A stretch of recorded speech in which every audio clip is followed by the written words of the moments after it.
This Patriot game could be very important, even if they don't win the game, for Zach Wilson. Zach Wilson looked really, really bad against Bill Belichick in his first game. His worst game of his career as an NFL player. 4 interceptions, made terrible throws, put himself in harm's way when the Jets had a chance to win the game because of the defense. That'll be the biggest key in terms of an adjustment process for Zach Wilson. And that's kind of one of the benefits you see in terms of the way the scheduling aligns, where you get 2 teams close in quarters where they'll play 4 or 5 weeks apart, or in some cases 2 weeks apart. That's one of the benefits when you look at for a rookie quarterback, that they can make an adjustment process. Now, obviously, they have much more receivers available to them than they did in week 2. So Keelan Cole, Jamison Crowder being there could end up making a difference. Denzel Mims, whether he plays or not, is weirdly up to them because they don't know when they want to ever play him because they don't like him, but he should play no matter what. He should definitely play. So they have that option. How many catches does Elijah Moore have right now?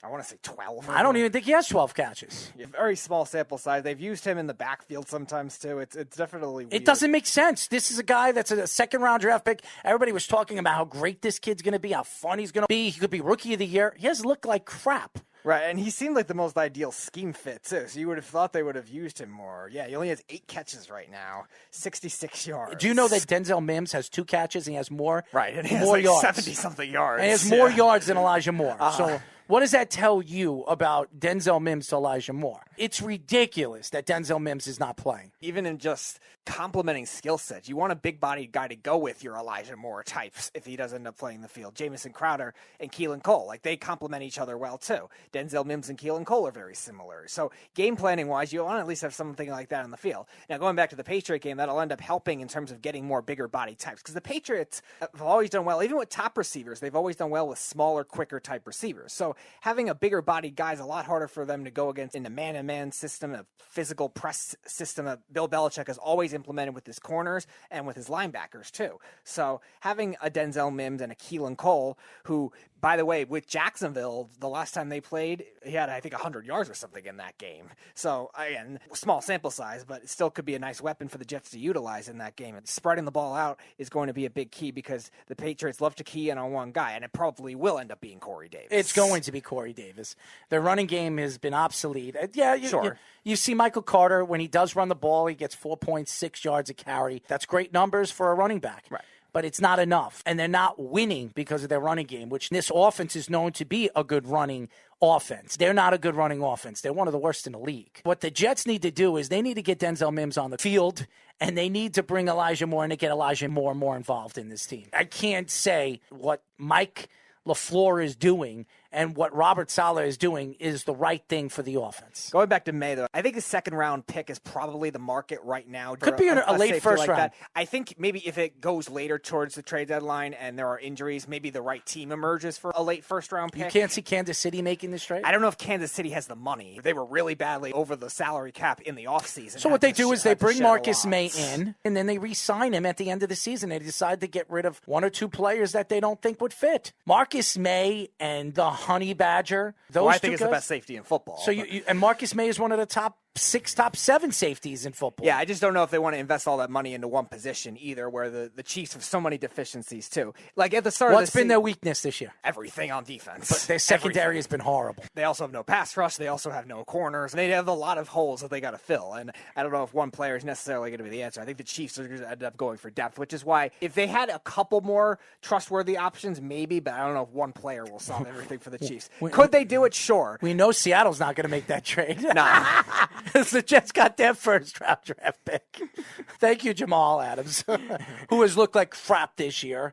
Oh, my God. That signing is going to be the worst signing Seattle's ever had. And he is going to be asking out of Seattle when Russell Wilson is gone next year. I think Jamal Adams wants to go to the Cowboys. And I think one way or another, he's going to force his way out to the Cowboys. I don't know. They don't have a lot of money either to make that. Not right now, work. But you can maneuver contracts. And by the way, they do, because they might not bring Van Der Esch back. With the way Dallas's defense has played well this year, they might want to just keep what they're going with, because all their safety is KZ, Keanu Neal, and Malik Hooker. Keanu Neal's gone. Who would you rather, Jamal Adams or Keanu Obviously Neal? Jamal Adams. I'm just saying they might be able to invest that money somewhere else and still keep what has been a scheme fit for Dan Quinn's defense. Dan Quinn, by the way, has been very good as the defensive coordinator for the Cowboys, and the Cowboys are sensational. Diggs looks like he's Defensive Player of the Year right now. Absolutely is. He's on pace for like 14 interceptions. I don't think he's. I don't think he'll get there either. If he does, it'll be one of the greatest second seasons we've ever seen a corner have. We just saw, and he will become the elite of the elite corners. Yeah, we just saw Xavier Howard have a year with 10, and that was a lot. So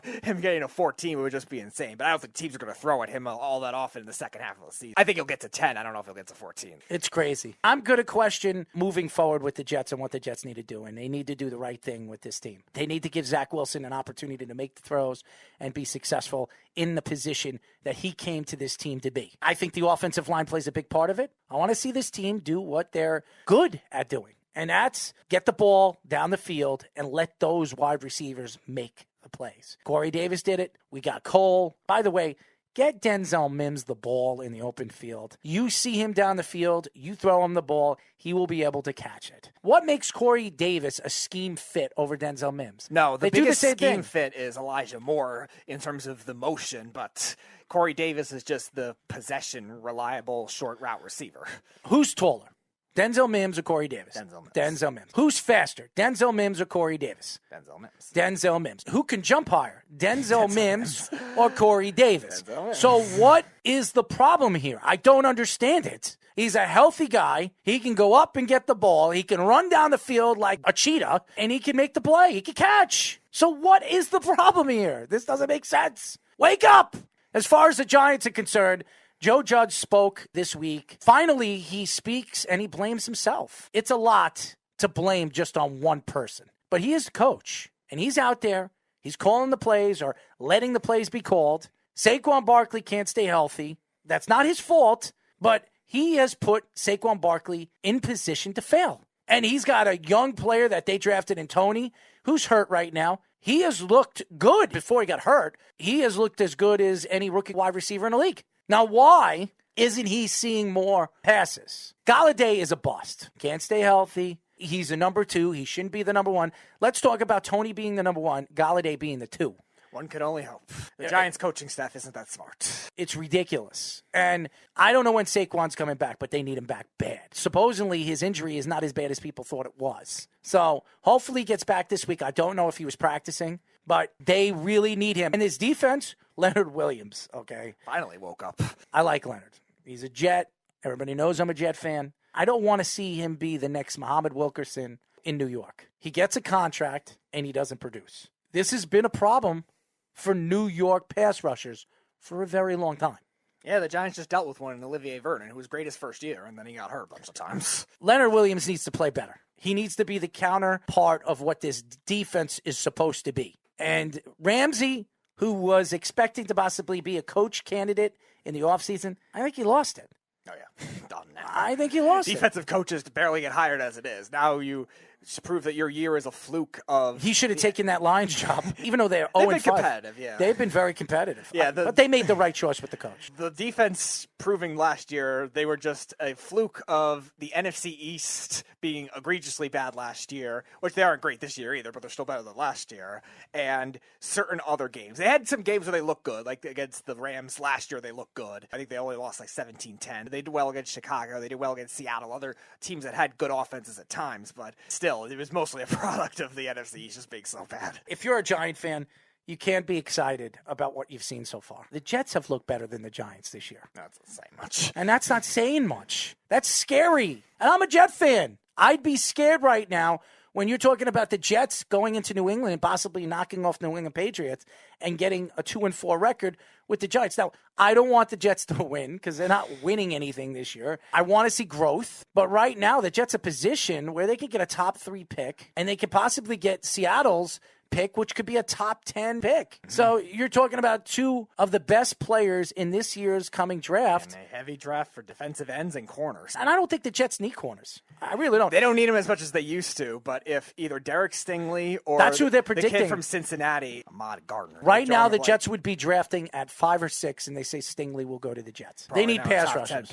Pass rushers are definitely more of the priority. And even if Carl Lawson comes back next year and the Jets bring in a free agent, could you imagine from nothing to 3 pass rushers next year. You could bring in a free agent that's pretty good, a veteran player. You have Carl Lawson coming back, which I think he's going to come back strong. I don't care what anybody says. Carl Lawson is one of the hardest workers off the field. Maybe they go after an offensive lineman. Just looking at some of the mock drafts, though, most of the top players in this top 10 are pass rushers and corners. Adam Anderson from Georgia. Stingley, there's a corner from Penn State projected in this top 10. The kid from Michigan, Hutchinson. Well, Jeff said Stingley is the best player in the draft. Stingley's the best one in the draft, I agree. But also says the first pass rusher from Oregon. Thibodeau, right. Yeah. Thibodeau's, I think, the most talented player. He's just had a lot of trouble staying healthy the last couple of years. So we'll see if that ends up making a difference in terms of his draft stock. But that could actually help the Jets if other teams are concerned with his injury problems. Maybe he does end up falling. I don't want him because if he's injury prone, I don't want him. It's not any bad injuries. It's just like nagging. Everybody thought that Leonard Williams 6 years ago was going to be the best player in the draft, especially at the Combine.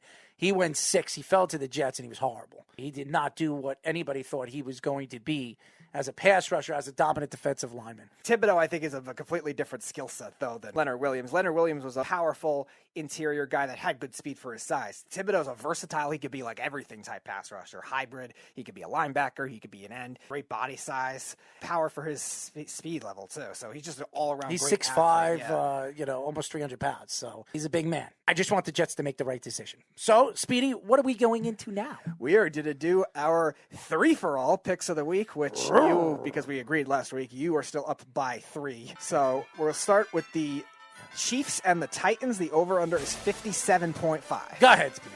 I am going to take Tennessee in this one. I'll take them on the under. I think even though both their defenses aren't great, it's not going to be a completely high-scoring game. The receivers for Tennessee are playing, but they're still kind of not 100%. A.J. Brown now dealing with food poisoning, too. Not really ideal circumstances, but Derrick Henry should go off in this game. Is A.J. Brown playing? It hasn't been confirmed yet. The food poisoning thing just came out yesterday, so I'm not sure what the diagnosis is with that. Julio Jones should be playing. I need A.J. Brown playing. I know you do. Taylor Lewan going down, I think it'll definitely hurt their offense a little bit, but not enough for Derrick Henry to just still run wild on this team. And the Titans defense, I think, will have some big plays allowed to the Chiefs, but they're better than a lot of people think. So I'm going to take the Titans on the under. This is a very important game for Kansas City because if they lose this game, this could really cost them a playoff position or maybe the playoffs. I'm going to go with the Titans, too. It's in Tennessee. They're going to have a problem stopping Derrick Henry. I think that's a huge problem. He controls the clock. Their defense and Kansas City defense are not far apart from one another, so they're both not amongst the league's best. But I think you'll see Kansas City play a little bit harder. But I like the Titans in this game. I like the Titans on the over because I think this is going to be a high-scoring game. But all in all, I got the Titans. All right, so the Bengals at the Ravens. Over-under is 46.5. This is going to go either way. I'm going to take the Ravens on the under just because they are the home team. This is going to be a low-scoring game because both these teams have done well in terms of stopping the run. The Ravens looked very good last week against Austin Eckler, which I thought would be a problem for them, and they really turned that around nicely. And the Bengals, with Joe Mixon not 100%, we'll have to see how many reps he'll get in comparison. Samaje Perine is out with COVID, so Chris Evans is the backup right now. So I would imagine Mixon's going to get more touches. The Bengals will get some big plays to keep it alive, but I think the Ravens, with Lamar Jackson against a base 4-3 defense, he's run wild against it in his career. I think that'll end up being the difference. I don't know if he'll have as much passing yards, but I think rushing yards, he'll get it done. So I'm going to take the Ravens, close game, on the under. I have the Ravens in this game as well. The growth of Lamar Jackson this year, his throwing ability, and what he has done, really turning the Ravens from a defensive team to an offensive team, even though last week their defense was down much of the year. Yeah, so it's really turned into an offensive team. I like the Bengals. I like Mixon. I like Burrows. I like Jamar Chase. I like what this team is all about. People forgot about Boyd. I think Boyd's going to have a big game in this game. I think he's going to be the guy, but I don't think it's going to be enough. Give me the Ravens on the under. Chicago Bears at the Tampa Bay Buccaneers, the over-under 47. I'm going to take the Buccaneers. I'm going to take them on the under as well. I think this will be a lot closer than people think. The Bears defense did a good job last year on that Thursday night game against this Bruce Arians offense. Tampa's got all the injuries they have in their secondary, so I think Chicago keeps it close for a while. Justin Fields, I think, does play well in this game. The question is, can Chicago's offensive line protect?